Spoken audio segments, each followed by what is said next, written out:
ঈদের ছুটি শেষ, স্কুল কলেজ সব কিছু খুলে গিয়েছে। সকাল সকাল সেই আগের মতো একই রুটিনে ফিরে এসেছি। সকালে উঠে কি কি করলাম সব কিছু তোমাদের সাথে শেয়ার করব। হ্যালো এভরিওয়ান, আসসালামু আলাইকুম। কেমন আছো সবাই? আজকে সকালে ঘুম থেকে উঠেই সেই আগের রুটিনে ফিরে গিয়েছি। সকালবেলা নাস্তা বানাচ্ছি, তো রুটি বানাচ্ছিলাম।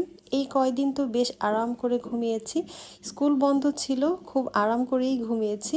তবে স্কুল তো খুলে গিয়েছে, এখন আবার সেই আগের রুটিনে ফিরে এসেছি।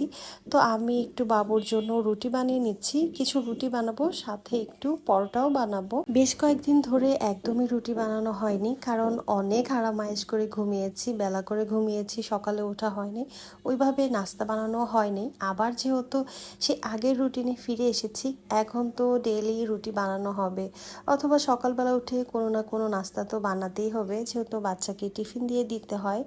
আমি রুটি বানাচ্ছিলাম, আমার সাথে কিন্তু আরও একজন রুটি বানাচ্ছে, অবশ্যই তোমরা দেখতে পেরেছো বা নোটিস করেছো।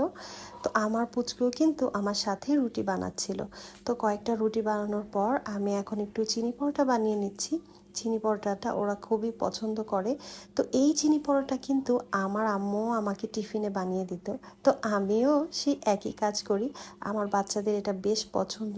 তো আমিও বাবুকে টিফিনে এই পরোটাটা বানিয়ে দিই, ও বেশ মজা করে খায়।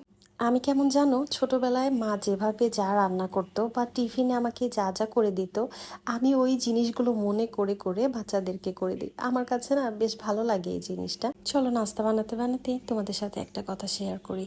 জীবনে প্রত্যাশা যত কম থাকবে, জীবনে কষ্টটাও তত কম থাকবে। তুমি যতই মানুষের কাছে প্রত্যাশা করবে, ততই ঠকে যাবে, কষ্ট পাবে। তাই যখন থেকে তুমি প্রত্যাশা করা বন্ধ করে দিবে, তখন থেকে দেখবে এক একে করে তোমার জীবনের সমস্যাটা কমে আসছে। সবসময় নিজের উপরে আস্থা রাখো, ভরসা রাখো, নিজের মতো করে এগিয়ে যাও। এই তো একে একে আমি পরোটাগুলো বানিয়ে নিয়েছি। এখন হচ্ছে মা ছেলে মিলে খাবো। আর বড়বাবুকে তো দিয়ে দিয়েছি, ও হচ্ছে স্কুলে চলে গিয়েছে। আমি আজকে কোনো ভাজি বা কিছুই করিনি। আমি আমার জন্য কালকের যে লেফট ওভার তরকারি ছিল, তো সেটা দিয়েই হচ্ছে খেয়ে নিচ্ছি। এটা বেশ মজা লেগেছে আমার কাছে। তারপর খাওয়া দাওয়া শেষ করে চুলাটা ক্লিন করে নিয়েছি। বেশ কয়েকদিন ধরে খালা তো চলে গিয়েছে, নিজের কাজ নিজেই করতে হচ্ছে। চুলাটাকে সুন্দর করে ক্লিন করে নিয়েছি। চুলা ক্লিন থাকলে আমার রান্না করতে বেশ ভালো লাগে। আজকে একদম সিম্পল রান্না করছি, একটু ঢেঁড়স ভাজি করছি, আর সাথে মাছ দিয়ে ধুন্দুল দিয়ে রান্না করব। এই ধুন্দুলটা ইদানিং আমার অনেক ভালো লাগছে। অনেক গরম পড়েছে, আর এই গরমে যত হালকা খাবার খাওয়া যায় ততই কিন্তু শরীর স্বাস্থ্যের জন্য ভালো।